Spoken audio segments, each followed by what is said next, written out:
The great kingdom of Oduwa was vast, its golden palaces glistening under the sun. But despite its wealth, Prince Jare, heir to the throne, was troubled. He had seen too many suitors fawning over his riches, their love tainted by greed. So, on the advice of the kingdom's wisest elder, Baba Akbar, he shed his royal robes and dressed in the tattered garb of a commoner. With nothing but a carved wooden staff and a small satchel of provisions, he set out to find a bride who would love him for his heart, not his wealth. His journey took him across the golden savannas, past ancient baobab trees whispering secrets of the past. He walked for days, feeling the heat of the sun, the sting of thorns, the hunger gnawing at his belly. In a village by the river, he met a merchant's daughter, Aduni, whose beauty was unmatched. She smiled at him but turned away the moment she saw his rags. The same happened in another town, where he was mocked by the young maidens who had no time for a beggar.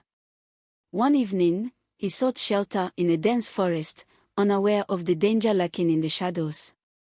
A creature with glowing red eyes slithered through the trees, a mocker, the guardian of the sacred river. "Why does a prince disguise himself in rags?" the creature hissed, its voice like the rustling of dry leaves. Shocked, Jare fell to his knees. "How do you know who I am?" he asked. The mocker let out a deep chuckle. "The forest sees all, Prince. Your test is far from over. If you wish to find true love, you must pass a greater trial." Before Jare could respond, the creature vanished, leaving only the rustling of the trees behind. He did not yet understand the warning, but he knew his journey was far from over. Jare arrived in the village of Umobi, where the people were preparing for the annual Moonlight Festival. Drums echoed through the air, and the scent of roasted plantains filled the streets. Here, he met Ife, a young woman with a kind heart and eyes as deep as the river. Unlike the others, she did not turn away when she saw his ragged clothes. Instead, she offered him food and a place to rest. "I have nothing to give you in return," Jare said as he ate. Ife smiled. A kind heart seeks nothing in return. As the festival began, Jare watched Ife dance gracefully under the moonlight, her laughter like the wind through the trees. But before he could tell her who he really was, disaster struck. The villagers screamed as the river goddess, Osara, emerged from the waters, her wrath shaking the ground. "Who among you has taken what is not theirs?" she thundered. A frightened man pointed at Jare. "He came with nothing and now eats and sleeps in our village. He must be a thief." Ife stepped forward. "That is not true. He has taken nothing but the kindness given to him." Osara's eyes glowed.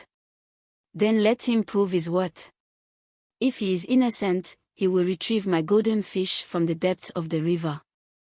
Jare took a deep breath and dove into the river's depths. The water swirled around him, and creatures of legend swam past.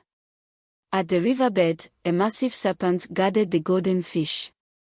Jare, remembering Baba Akbar's wisdom, did not fight but instead bowed respectfully. "Great guardian, I seek the fish not for greed but for truth."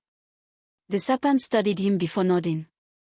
It opened its jaws and released the fish, which Jare carried back to the surface. Osara smiled, the storm in her eyes fading. "You have a pure heart. You are worthy." With that, she vanished into the river. The villagers cheered, and Ife looked at Jare with admiration. But he still had one final test to face. Jare's journey was not yet over. Baba Akbar had once told him that true love must withstand fire and storm. A whisper in the wind led Jare to the enchanted mountain, where a great elder resided. Ife, unwilling to let him go alone, accompanied him. At the foot of the mountain, an old woman with silver hair and eyes like the stars blocked their path.